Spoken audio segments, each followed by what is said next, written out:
Everyone, Aaron Feller, for anyone who doesn't know me. What's your name? Aaron Feller. Okay, I have a company called Evokia. We do business, we help businesses start and businesses develop. And one of the things that I've done a number of times is market research. I missed the speech before. I wanted to be here for it. I know it probably came up a little bit, so you have to forgive me if we cover anything. But I think it's a perfect flow if you're talking about marketing plans, about starting a business, organizing what you need to do to start a business. Market research is really the place that you want to start. Market research is a very fancy term. Really, it's not rocket science. It's very, very simple. It's known as due diligence in some businesses. And some people might even tell you it's called Stadlos. You're starting a business, you want to make sure that you're in the right business. One of the most powerful parts of starting a business, which can make it or break it, is passion. If you're excited about a business, you're going to do very well in that business. But very often it can also blind you to limitations in your product, in your business, in the people that are there.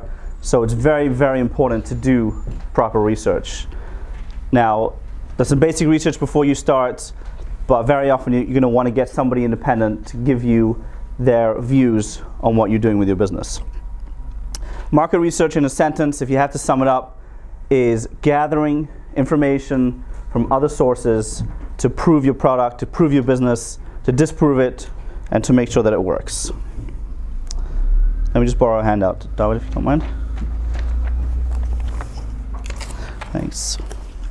Okay, so some examples of when you might need market research are like this. If you're in a business and let's say you're working for somebody and you have a great idea and you don't know, is this idea going to work? Can it work? Can it make money?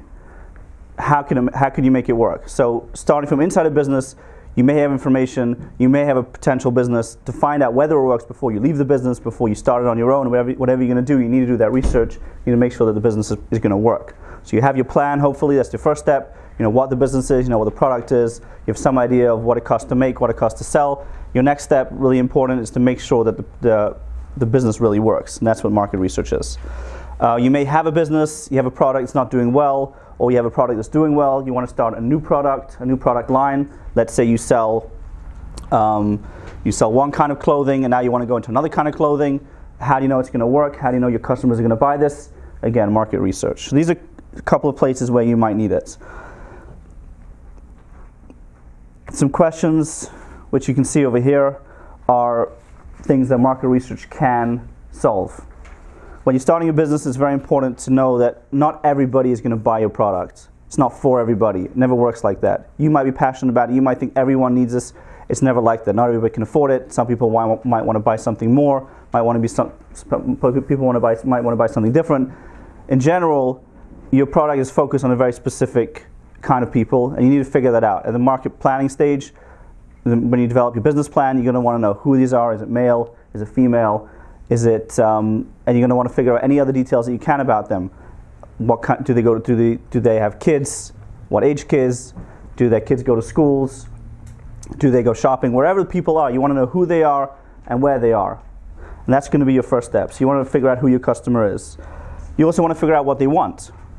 It's very important. If you know what they want, you want to make sure your product is fitting that. A lot of people have great ideas for products. They build it, they spend thousands of dollars, and they figure out it doesn't work. You also want to know, this is very important, how much to charge for it. It's a very tough question. You're starting, you're running any business. Am I charging the right price? Can I charge more? What if I put it in a box? What if I make it out of a different material? How much more can I charge? All these questions are very, very important to your business, and market research will give you the answers to that question. You also want to know how many people will potentially buy it. Let's say I'm in a job, I have a great idea for a business. Who says a lot of people are going to buy it? So you need to have all your numbers. You need to know how much it costs you to make, how much it costs you to sell, how much is potentially you can sell to know if you have a business. These are the things that market research is going to answer. So having market research and having done the research, I'm going to go into a little bit at the end about how we actually do it, and go through the steps in a second.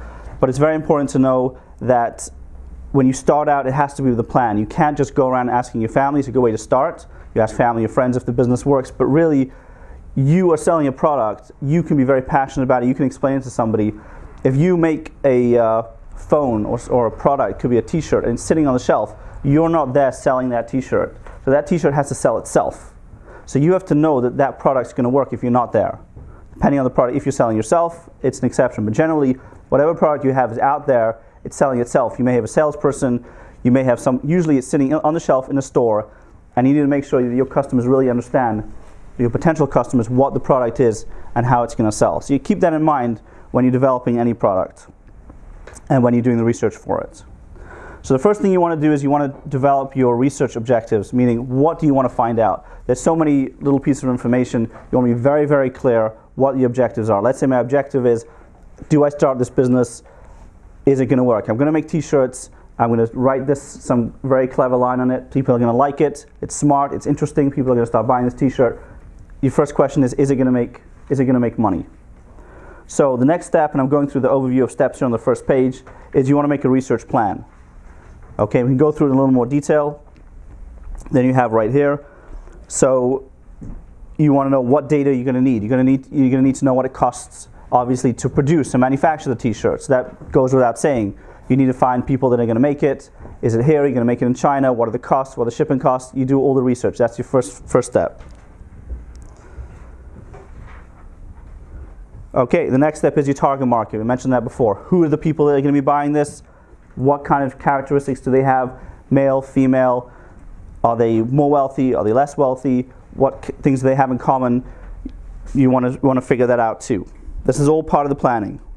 And then you want to figure out how you actually get to people. So you want to test your product. Before you spend $10,000, $15,000, $100,000 making your product, you want to make sure that people are going to buy it. So your first easy stage is ask people. And as I mentioned before, you can start asking family and friends, but generally they're your family and friends. They're going to tell you if they like you, they're going to tell you yes. You want to spread out and get a broader range. And it's all about the numbers. Numbers are very, very important in research. Meaning, if you ask 100 people, you're going to get, and 10 people like the product, if you have the right sampling, you can expect that if you have 100 people come into the store and see your product, 10 people will buy it. Again, there's a lot of details and a lot of conditions to that, meaning you have to make sure you select the right market. Let's say you test 100 people and they're all men, and you're selling a product for women. Obviously, you're not going to get the same results. You need to make sure that your research that you do fits very, very close to the people that you're going to be selling it to. So you figured out who the people are, and you've set up the research. You need to have research questions. You need to know what to ask them, and you can't just ask someone, "Do you like this product?" You need to have some. You really think about what the values are. You need to maybe bring in a competitor's product, and you can say, "What do you like about this?" You can say, "What do you like about this?" That's if you're sitting with somebody. There are many other ways to gather research. So if we had to break down in general how we gather research, there's two ways. One is called secondary research, meaning you're using existing data. So you go online and you read articles about your field of view. Let's say it's t-shirts again. You'll find out what other people, what's the market for t-shirts, how they're made. You're going to find all information about that. Other people have done the research. And then you could do your own research. Your own research is called primary research, that you are dealing with getting the information directly. And again, that can be done in two ways. You can meet people, you could talk to people, you could send out surveys, maybe collecting some email addresses. A great thing is you have an event like the CHYE. They have an event, you have a lot of people around. You get up and you ask a couple of questions. You have people right there, they'll give you good feedback. So that's a very, very good opportunity. Online today, there are some amazing, very, very powerful ways of researching a product before you even create it. It used to be you had to create a product, then you bring a few people together, you ask them if they like it, then you try and sell it, and you see if it works or doesn't work. Today, you could do a lot more. For example, Kickstarter, you may be familiar with that, is an amazing resource for people that have not created a product. They have no business. All they do is they make a nice video about what they'd like to make, and they put it up online, they do a little bit of advertising, and they get people to back them. People will buy the product before it even exists. It might be $10 a product, it might be $1,000 a product or more. But if you have an idea, even if it's very, very ambitious, and you're saying, how is it going to work? And you're going out there to the non-Jewish market, Kickstarter is an incredible way of spending a few $1,000s to make a video, and then you'll see if the product's going to work. You do need to do your research. You need to make sure you have a product. You need to really plan it out. But if you have a product, before spending hundreds of thousands of dollars and actually creating the product, you can see if it's going to work on Kickstarter. You can get the money before you even start developing it. Another very powerful tool, and this is maybe a little more practical, is using analytics. And there's two kinds of analytics. If you have an existing business, you have analytics from your website, and maybe you have a Facebook page. You can see who's coming, you can see where they're coming from, and using that data, you can get a lot better feel of what products are doing well and what you should focus on. If you don't have an existing business, there's another tool which not a lot of people know about called Google Keywords. I'll tell you how that works. If you've ever been to Google and you look on the page, you will see that there are advertisements that come up on the page. And what a lot of people don't know is that Google is tracking everything that you're doing. Maybe you do know. Google's tracking every single thing that you type, and everything that everybody puts into Google is stored in a database somewhere. Usually, we hope, they don't have your name attached to it, so they don't know who's doing the research, but they know there's real research on what things are being looked for online. And what you can do is you can go to Google Adwords, and I would write this down because it's worth it. You can go to Google AdWords, you can create a free account, it's very simple, and you can do a search, you can research how many people in a specific area search for a specific term. So let's just say, random example, I actually looked this up today, strawberry ice cream, okay? So if anybody wants to start a business of strawberry ice cream, but one good way of finding out is how many people are searching for this online. A lot of people search online, especially if you're going to have an online business, or you're going to have an online store or an online website, you're going to want to know how many people are searching for online. So before you do anything, you can just see, are people searching for this out there? Okay, so I did some searching, and the word ice cream, people searching for strawberry ice cream, I narrowed it down. I started out just in Brooklyn, how many people are searching for it, and a month is 40 people that search for the word strawberry ice cream in Brooklyn every month. And if I expand it a little bit more to New York City area, it comes out to about 80. And if I expand it a little bit more, I get a breakdown of about, this is, okay, around the US, strawberry ice cream, I don't have a full breakdown, but depending on, let's say ice cream container, there's 880. Ice cream supplies, 590. Ice cream supplier, 210 people searching a month for this. So these numbers probably don't mean anything to you, but if you, this is strawberry ice cream, but if you have your idea, you go to Google AdWords, you type in, and you do a search on your keywords, you will see what is the volume of research. And if that's your market, you can narrow it down. Which area, let's say I'm selling in California, you search how many people are searching for your product. You will have some idea of when you launch, when you create your product, how many people are going to be using it. Last time I did this, I had a computer and I could show it to you. This is a little bit what it would look like. You get a breakdown. And just so you understand, it's not always straightforward, because let's say I want to sell strawberry ice cream and I have 94,000 people are searching for that, but they're searching for recipes. They're not actually searching to buy ice cream. So you have to look a little bit deeper into what you're looking for. That yes, 100,000 people searched for the word strawberry ice cream, but they were actually looking for recipes. And if I'm looking to sell it, they may not be looking to buy because they're looking to make it themselves. So that's one example of a very, very powerful tool that you could use. In general, I highly recommend, today everything's online, it's very important to know how to do what's called power searching. Power searching is using other things, not just typing in the words themselves. You type in strawberry ice cream, you could type that in. But let's say I wanted to search strawberry ice cream and I wanted to take out the words recipe. I don't want to see recipes, I want to see only results without recipe. So you can put a minus sign before the word recipe, and that would take any recipe out of the results. There's a lot more things. Another good idea is a plus. Let's say I'm looking for strawberry ice cream and I put a plus before the strawberry. It makes sure the strawberry is in every single result that I have. So those are a few details. There's a lot more that you can search for online, but hopefully you guys know these techniques, but if not, they're very, very good techniques to know. So there are a couple of things to be wary about also, in that you have your research, you have your plan, and you've conducted your research. Let's say you've done an email survey, you might have a bunch of email addresses, so you've had your questions. It's also important to have some kind of promotion. People don't have time, and if you just send out questions, people are not going to answer them. So if you have a product, maybe give out some free product, give half off, give some kind of promotion that people feel they have to answer it. If you're doing a survey, make it simple and make it really, really easy. People don't have time, and they're not going to answer 30 questions. It should be 3 to 5 questions. Make it multiple choice. No one's going to sit there and write. And if you really plan your questions, you can get really, really good results. But if you don't, you can get bad results. One great example is Coke. In the 1980s, they did a test. They tested with about 10,000 people.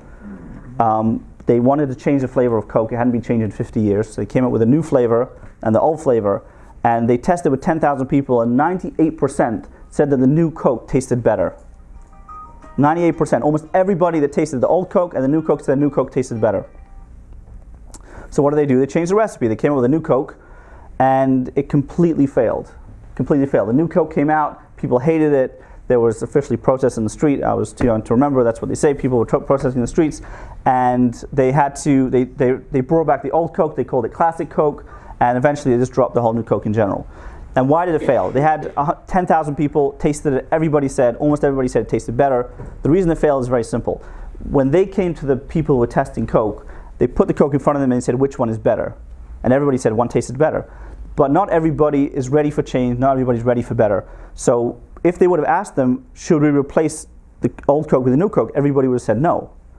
Because the fact it tasted better wasn't what people want. People wanted to stick to what they know. They liked the old Coke. People liked the way that it was. Even though it really did taste better, if they would have come up with a new flavor or a new name, it might have had a chance. But they never asked, when they did the research, what would happen if we took away the old Coke and replaced it with the new Coke? Would you be happy? If they would have asked that question, they would have known right away whether it would have worked or not. So doing research is very important, but it's also understanding and analyzing the research. And that's the next step. And the fifth step right here is, once you've gathered all the data, you want to organize it and you want to analyze it. You want to know what the data really means. And it's very, very important to really think about your research. So it's not about just asking the questions, okay, everybody likes it, let's go ahead. You want to make sure you've really thought all the aspects through to make sure that you're making the right decision. I'm going to give you just 2 quick examples of things that I did for some companies, so you get an idea of what you could do. One company, actually an organization, they had a product, a lesson basically that they'd been teaching to people, and they wanted to take the lesson online. They were doing it in a classroom, and they wanted to take it online, and they figured they could make some money by focusing on students having extra credits using this system. And they had the hardest part in anything is creating a curriculum. So they had the curriculum, they had all the data they needed, all they needed to do, and they had a website that people going, they just needed to put it online, which would have cost them, they would have done it right, probably would have cost $50,000 to $100,000 to put it up online, and then they thought they could make a lot of money because they have credits, and it could have worked very, very well. So we did some research, we spoke to a number of students, and the first thing we did was we came up with some really, really good questions. And we didn't ask, would you like this, or would this going to work? We asked general questions. How do you choose your courses? Where do you choose them? Which courses do you like best? Just 5 very, very simple questions. And we said, what is most important to you when you're selecting a course? Do you want it cheaper? Do you want it easier? Do you want it local? And with not too much research, we spoke to about 30 students. This was a personal phone call. You could always do that. Just call people up. You don't have to do a whole big meeting. You could just call people up. In fact, one of the best things you can do if you have a current business is talk to your customers, call up 10 customers and just ask them general questions. Do you like my product? How could I do better? Questions like that can generally give you very, very good insight. Anyway, so we spoke to about 30 students, and we figured out very quickly that they don't take these courses online. Out of the 30 students, 2 of them had ever taken these kind of courses online, and even they weren't happy. They just didn't have a choice. It was a very remote reason that they did it. So even though this organization had all the data, they had the research, it seemed like almost a really, really good idea to actually put it online. It turns out it was a bad idea. And talking to the students, though, we came up with another idea of how they could present the data online, a different kind of online, it wasn't a course, but something else they could put online, and they ended up spending the $50,000 to $100,000 doing that instead, which ended up being a lot more successful. That was one project. Another project, and I'm going to wrap up with this, was a firm that came and they had an idea of making an accounting for a very specific kind of audience, and they wanted to know if it would work. So we put together a nice booth and there was one of these expos. There's like a Parnassa Expo, there's the Kosher Expo. You always have these places where you're going to get a lot of Jewish people in one room at one time, and it's an opportunity for people that walk by. You can ask them all the questions to get them to see if they're interested in the product. So this was a small project. We put together a booth. We gave away a free iPad. It was worth it. You put a free iPad today, you can still pretty much guarantee that 90% of people coming by are going to fill it out. Very simple research card. You can do this yourself. You put your questions down on a card. You have a box. You have a big thing, win an iPad. People fill out the questionnaires. You need to have a big sign in the back so people notice you. And then at the end, you come out with the results. And now it's important to know, as I said before, to qualify the results. And here's why.